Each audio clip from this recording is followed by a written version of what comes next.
Materi yang pertama yaitu Sistem Pengawasan Lembaga Keuangan Syariah. Sistem pengawasan lembaga keuangan syariah merujuk pada mekanisme yang digunakan untuk memastikan bahwa lembaga keuangan syariah telah memenuhi prinsip syariah dan aturan yang berlaku. Pada dasarnya, pengawasan lembaga keuangan syariah terdiri dari dua aspek. Yang pertama, pengawasan atas kondisi keuangan organisasi syariah. Yang kedua, yaitu pengawasan atas penggunaan prinsip syariah. Struktur pengawasan pada bank syariah terdiri atas sistem pengawasan internal dan sistem pengawasan eksternal. Sistem pengawasan internal mengawasi dan mengontrol kegiatan atau operasional lembaga keuangan syariah untuk kepentingan manajemen, sementara sistem pengawasan eksternal lebih berfokus pada kepentingan stakeholder atau publik secara umum.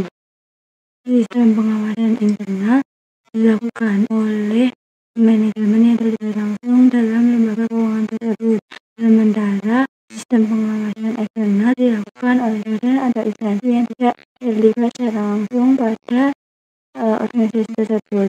Untuk materi yang selanjutnya yaitu mengenai perbedaan sistem pengawasan internal dan sistem pengawasan eksternal pada lembaga keuangan syariah. Sistem pengawasan internal dan sistem pengawasan eksternal pada lembaga keuangan syariah memiliki perbedaan yang mendasar, baik dari segi pihak pelaksana, fokus pengawasan, dan tujuan. Perbedaan dari segi pihak pelaksana, pada sistem pengawasan internal, pengawasan dilakukan oleh Dewan Pengawas Syariah atau DPS, sedangkan pada sistem pengawasan internal, pengawasan dilakukan oleh Dewan Syariah Nasional atau DSN, kemudian Bank Indonesia, dan OJK. Kemudian perbedaan dari segi fokus pengawasan, pada sistem pengawasan internal, fokus pengawasan lebih kepada memastikan bahwa seluruh transaksi, produk, dan layanan yang ditawarkan oleh lembaga keuangan syariah sesuai dengan hukum syariah dan kebijakan internal lembaga. Sedangkan pada sistem pengawasan eksternal, fokus pengawasan lebih kepada kepatuhan terhadap regulasi yang ditetapkan oleh pemerintah dan otoritas terkait.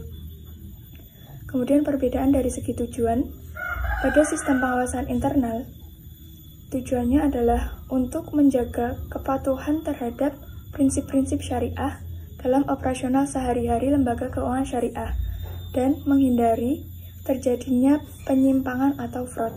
Sedangkan sistem pengawasan eksternal tujuannya untuk memastikan bahwa lembaga keuangan syariah telah mematuhi regulasi yang ditetapkan oleh otoritas pengawas. Meskipun sistem pengawasan internal dan sistem pengawasan eksternal memiliki perbedaan, namun secara keseluruhan, kedua sistem pengawasan ini saling melengkapi untuk memastikan bahwa lembaga keuangan syariah dapat beroperasi dengan prinsip syariah yang tepat, kemudian mematuhi regulasi dan menjaga stabilitas serta transparansi dalam operasionalnya. Materi yang selanjutnya yaitu mengenai mekanisme pengawasan internal. Pengawasan internal merupakan serangkaian aktivitas serta prosedur yang dibuat untuk memastikan bahwa suatu organisasi itu sudah beroperasi secara efektif dan juga efisien sesuai dengan peraturan dan kebijakan yang sudah ditetapkan. Pengawasan internal ini bertujuan untuk melindungi aset, mendeteksi kesalahan, memastikan keandalan laporan keuangan, serta memastikan kepatuhan hukum. Pengawasan internal dalam bank syariah salah satunya itu dilakukan oleh DPS, di mana mekanisme pengawasan Dewan Pengawas Syariah itu setidaknya setiap 6 bulan sekali dilakukan. DPS menganalisa operasional bank syariah dan menilai kegiatan maupun produk bank tersebut yang pada akhirnya Dewan Pengawas Syariah dapat memastikan bahwa kegiatan operasional bank syariah telah sesuai dengan fatwa yang dikeluarkan oleh DSN. Kemudian hasil dari pengawasan yang telah dilakukan DPS tersebut akan disampaikan kepada direksi, komisaris, Dewan Syariah Nasional, dan juga Bank Indonesia. Dalam melakukan review syariah itu terdapat 3 prosedur yang dilakukan, yakni berdasarkan pada GSIFI nomor 2 pada paragraf 7, adapun yang pertama itu planning review prosedur, di mana untuk memperoleh pemahaman menyeluruh atas operasional bank syariah, kemudian yang kedua executing review procedure and review of working papers, untuk pendokumentasian prosedur audit selama pemeriksaan dan juga menemukan temuan audit dengan pengujian transaksi dan juga dokumen. Kemudian yang ketiga yaitu documenting conclusion and report, yakni kesimpulan dari pengawasan yang telah dilakukan DPS berupa hasil review syariah. Nah, kemudian hasil review syariah ini akan disampaikan pada RUPS dan wajib diterbitkan secara bersama-sama dengan laporan keuangan pihak manajemen lembaga keuangan syariah kepada publik. Dalam praktik pengawasan internal syariah itu, yang dilakukan oleh DPS tercermin dari aktivitas review syariah yang terdiri dari 2 bagian aktivitas, yaitu aktivitas ex-ante dan ex-post, di mana ex-ante adalah tindakan preventif yang dilakukan sebelum suatu peristiwa terjadi, kemudian pengawasan ex-post yaitu mencakup kegiatan untuk mengawasi pelaksanaan selama kegiatan bank berlangsung dan setelah pelaksanaan kegiatan bank tersebut berlangsung. Materi yang selanjutnya yaitu mengenai mekanisme pengawasan DPS. Yang pertama yaitu pengawasan terhadap pengembangan produk baru. Adapun mekanismenya yang pertama yaitu meminta penjelasan dari pejabat bank yang berwenang mengenai informasi yang harus didapatkan, yaitu maksud atau tujuan dalam pengembangan produk baru yang direncanakan tersebut, karakteristik dari produk tersebut, serta akad yang akan digunakan atas produk baru tersebut. Kemudian yang kedua yaitu mengkonfirmasi adakah fatwa yang berkaitan dengan akad atas produk baru tersebut, dengan cara memeriksa serta membandingkan produk tersebut atas fatwa yang sudah ada. Nah, apabila belum ada fatwa yang mengatur, maka DPS akan memberikan usulan kepada Direksi Lembaga Keuangan Syariah untuk melengkapi kelengkapan akad produk baru tersebut dengan fatwa dari DSN MUI. Kemudian yang ketiga itu mereview kesesuaian dengan prinsip syariah. DPS dapat melakukan pengkajian ulang terhadap kesesuaian produk tersebut dengan prinsip syariah. Kemudian yang keempat yaitu mengeluarkan opini syariah. DPS menyatakan opininya atas produk baru tersebut berdasarkan hasil pengawasan serta analisanya terkait keterkaitan akad dan kesesuaiannya dengan prinsip syariah yang dinyatakan melalui fatwa yang dikeluarkan oleh DSN MUI. Kemudian mekanisme pengawasan DPS yang kedua yaitu mengenai kegiatan operasional lembaga keuangan syariah. Adapun mekanismenya yang pertama yaitu mengkaji laporan dari lembaga keuangan syariah, di mana memuat tentang kegiatan operasional yang terdiri dari penghimpunan dana, penyaluran dana, serta pelayanan jasa yang menjadi produk-produk yang ditawarkan oleh lembaga keuangan syariah. Kemudian yang kedua yaitu menentukan ketetapan jumlah uji sampel terkait pemenuhan prinsip syariah. Ketetapan uji sampel itu digunakan oleh DPS untuk memastikan tentang pemenuhan prinsip syariah yang dilakukan oleh lembaga keuangan syariah itu terkait pada kegiatan operasionalnya. Kemudian yang ketiga itu melakukan pemeriksaan atas dokumen yang sudah dilakukan pengujian sampel sebagaimana yang dipersyaratkan dalam SOP tentang ada tidaknya bukti pembelian barang, laporan usaha nasabah sebagai dasar distribusi bagi hasil, lengkap atau tidaknya pengisian formulir serta akad yang menjadi salah satu syarat jadi ijab kabul. Yang keempat yaitu mengkonfirmasi kesesuaian dokumen pada pegawai dan nasabah. Yang kelima itu mengkaji kesesuaian akad dengan fatwa, dan yang terakhir yaitu melaporkan hasil pengawasan DPS. Pengawasan dari DPS itu akan menghasilkan laporan yang membuat hasil dari kegiatan pengawasan yang disampaikan kepada pengurus bank yaitu direksi dan komisaris serta lembaga terkait yaitu Bank Indonesia atau OJK dan juga DSN MUI. Yang selanjutnya yaitu mekanisme pengawasan eksternal pada bank syariah. Nah, pengawasan eksternal dalam lembaga keuangan syariah itu mencakup pengawasan yang dilakukan oleh institusi atau badan yang tidak terlibat langsung dalam manajemen lembaga tersebut. Nah, tujuan utama dari pengawasan ini adalah untuk memastikan bahwa semua aktivitas dan produk yang ditawarkan oleh lembaga keuangan syariah itu telah sesuai dengan prinsip syariah Islam dan peraturan perundang-undangan yang berlaku.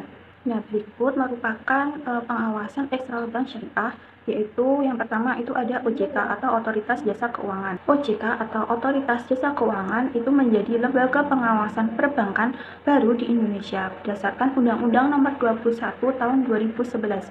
Nah, yang berfungsi mengawasi keseluruhan sektor perbankan dan non-bank serta jasa keuangan lainnya agar teratur, adil, transparan, dan akuntabel.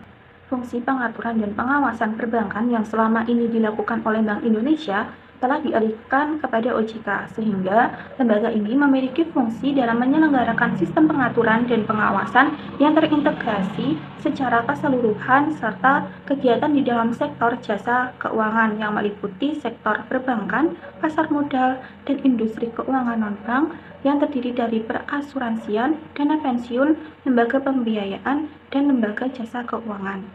Nah, peran Bank Indonesia ini sekarang dibatasi dan hanya mempunyai peranan dalam kebijakan moneter serta menjaga kestabilan perekonomian. Nah, beralihnya tugas pengaturan dan pengawasan dari Bank Indonesia kepada OJK, maka menjadi penting menakar kewenangan otoritas jasa keuangan dalam melakukan pengaturan dan pengawasan pada perbankan syariah yang diatur dalam Undang-Undang Nomor 21 Tahun 2011 akan dijelaskan sebagai berikut. Yang pertama, penentuan kriteria, tingkat kesehatan dan ketentuan yang wajib dipenuhi oleh bank syariah. Yang kedua, memeriksa dan mengambil data atau dokumen dari setiap tempat dari pihak-pihak lain yang terkait dengan bank. Nah, yang ketiga, memerintahkan bank melakukan pemblokiran rekening tertentu, baik rekening simpanan maupun rekening pembiayaan yang diduga melakukan tindak pidana di sektor jasa keuangan. Dari OJK yang dilakukan oleh penyidik pegawai negeri sipil tertentu yang lingkup tugas dan tanggung jawabnya meliputi pengawasan sektor jasa keuangan di lingkungan OJK. Yang keempat, menugaskan kantor akuntan publik atau pihak lainnya yang melaksanakan pemeriksaan dan menyatakan bank syariah tidak dapat disehatkan dan menyerahkan kepada LPS atau lembaga penjamin simpanan untuk diselamatkan atau tidak diselamatkan.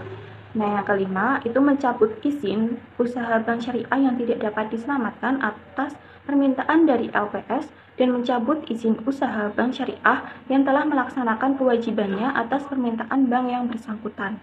Yang keenam, melakukan tindak lanjut pengawasan pada Undang-Undang Nomor 21 Tahun 2011 yang mencakup antara lain, melakukan tindakan dalam rangka tindak lanjut pengawasan. Kemudian dalam hal OJK mengindikasikan bank tertentu yang mengalami kesulitan atau kesehatan yang memburuk segera menginformasikan kepada Bank Indonesia untuk melakukan langkah-langkah berikutnya. Nah, dalam melakukan pengawasan, OJK memiliki beberapa kewenangan secara umum kepada seluruh lembaga perbankan dengan secara langsung dan secara tidak langsung. Nah, pengawasan secara langsung itu terdiri dari pemeriksaan umum dan pemeriksaan khusus dengan tujuan mendapatkan gambaran keadaan keuangan bank dan untuk memantau tingkat kepatuhan bank terhadap peraturan yang berlaku, serta untuk mengetahui kegiatan tidak sehat yang dapat membahayakan kelangsungan usaha bank.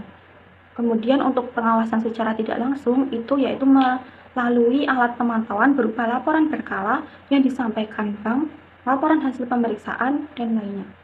Sistem pengawasan OJK untuk menjalankan tugas pengawasan dan perbankan syariah itu menggunakan dua pendekatan. Yang pertama, pengawasan berdasarkan kepatuhan bank syariah terhadap ketentuan-ketentuan yang terkait dengan operasional dan pengelolaan bank syariah menurut prinsip-prinsip kehati-hatian. Yang kedua, pengawasan berdasarkan resiko ini dengan menggunakan metodologi resiko yang memungkinkan pengawasan dapat mendeteksi resiko yang signifikan secara dini dan dapat mengambil tindakan pengawasan yang sesuai dan tepat waktu. Pemberian kewenangan khusus tersebut diaktualisasikan dengan melakukan hubungan kerja dengan lembaga yang mempunyai kemampuan khusus. Dalam hal ini, itu merupakan Dewan Syariah Nasional atau DSN. Nah, Dewan Syariah Nasional ini bekerja sama dengan OJK dalam membentuk departemen khusus yang wajib dimiliki setiap bank syariah, yaitu Dewan Pengawas Syariah, yang menjadi pelaku dalam melakukan pengawasan terhadap pelaksanaan kegiatan usaha pada perbankan syariah. Pengawasan eksternal yang kedua yaitu DSN MUI. Nah, Dewan Syariah Nasional itu merupakan suatu institusi yang dibentuk oleh MUI khusus untuk menangani perkembangan sistem ekonomi Islam di Indonesia. Fungsi penting dari Dewan Syariah Nasional ialah sebagai satu-satunya institusi di Indonesia yang mempunyai kewenangan untuk mengeluarkan fatwa yang berkenaan dengan ekonomi Islam. Fatwa dapat diartikan sebagai petuah atau opini hukum terhadap suatu masalah. Fatwa yang dikeluarkan tersebut menjadi landasan bagi instansi-instansi yang berwenang dalam mengeluarkan peraturan atau regulasi mengenai perbankan syariah. Nah, fatwa tersebut juga merupakan identitas bagi Bank Syariah sebagai lembaga keuangan yang operasionalnya berdasarkan syariah Islam. Keberadaan fatwa yang dikeluarkan oleh Dewan Syariah Nasional itu menjadi sangat penting untuk hadir dan ditaati, karena keberadaan fatwa menentukan nilai kesyariahan suatu lembaga keuangan syariah. Nah, Dewan Syariah Nasional itu yang mempunyai kewenangan untuk memberikan fatwa tersebut tidak serta-merta lepas tangan setelah mengeluarkan fatwa tentang lembaga keuangan syariah tersebut. Nah, sebagai lembaga yang juga berperan dalam perkembangan ekonomi Islam, maka Dewan Syariah Nasional mempunyai kewajiban juga untuk memastikan agar fatwa yang telah dikeluarkan tersebut telah ditaati oleh perbankan syariah secara menyeluruh. Dalam melakukan pengawasan terhadap pelaksanaan fatwa yang dikeluarkan tersebut, Dewan Syariah Nasional tidak melakukan pengawasan langsung terhadap setiap lembaga keuangan syariah karena keterbatasan jumlah anggotanya. Nah, pengawasan yang dilakukan oleh Dewan Syariah Nasional terhadap pelaksanaan syariah itu dilakukan melalui Dewan Pengawas Syariah yang secara khusus, intensif, dan terprogram melakukan pengawasan terhadap perbankan syariah.